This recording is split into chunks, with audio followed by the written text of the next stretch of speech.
نبدأ بالصلاة والسلام على سيدنا محمد وعلى آله وأصحابه أجمعين. السلام الفحلات الزينات الحرارات. اليوم جبت لكم طبق كما راكم تشوفوا، دجاجة بالفريت والبرقوق. طيبت هذا الطبق على كما يقول لك في الفخار، في سوبيريير كما نقولوا حنا السوبيريير توك تاع الحريره. اذا كانت عندك يعني حبه منهم ولا زوج ما ترميهمش، راك تستحقيهم. راهو يطيبوا علامه، يعني الطبق يطيبوه علامه علامه ويطيب فيهم كلش. يعني حاولوا تخبوه وديري فيهم جميع الاطباق نتاعك راها طيب. انا جربتها يعني بالتجريب، يطيب فيهم كلش على النار وما يتكسروش، وراح يجي الطبق نتاعك رائع رائع جدا. ما تحرموناش من اللايكات ومن التعليقات ودوك يعني الاشتراكات الزوينين تاعكم. يلا حبايبي نفوت الى التحضيرات. كما كنتم تشوفوا هذه هي الدجاجه اللي راني نطيب، اللي غادي نطيبها في الفخار.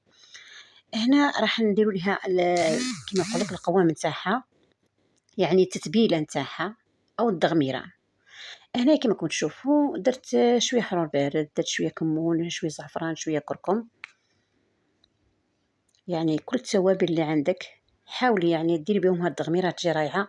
بطبيعه الحال ما نساوش الثوم، ما نساوش القزبر، يعطي نكهه رائعه لهذيك التغميره، يعني لديك التتبيله. نضيف لها كذلك شويه نتاع سمن، يعني انا السمن يعني يجيني رائع في الاطباق، يجي بنين كذلك، يعطي ديك اللمسه الرائعه وديك البنه كذلك.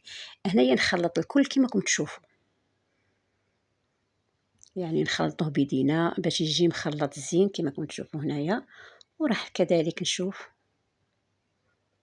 نزيدوه فتيته نتاع الماء اذا جات عندك يعني هذيك التتبيله خاثره، زيدها شويه نتاع الماء باش تطلق معاك.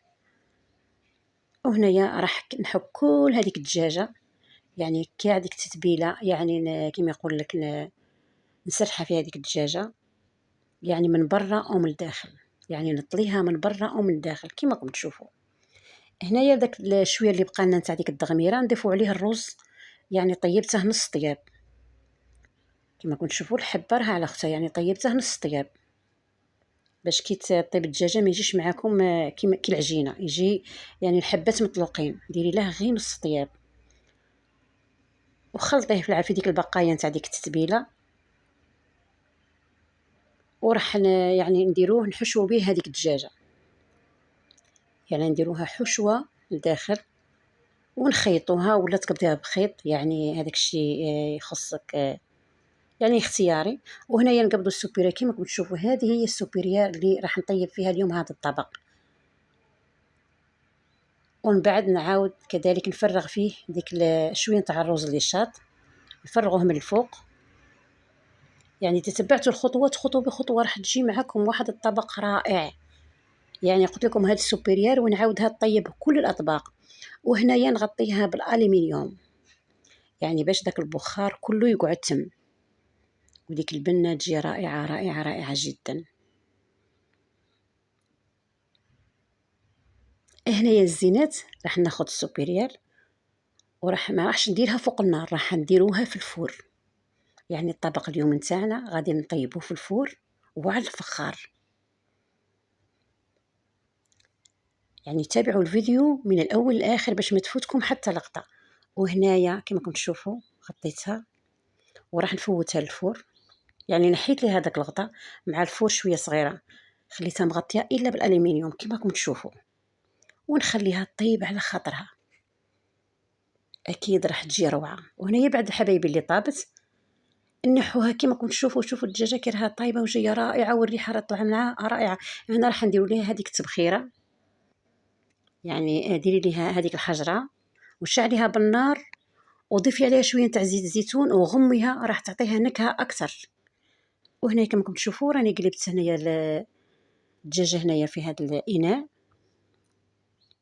وراح نشوفوا واش طابت ولا ما طابتش. يعني هذه الدوه عليا يعني راح تجي رائعه جدا. يعني شوفوا العظام نتاعها راها تقلع بكل سهوله، يعني جات روعه روعه روعه.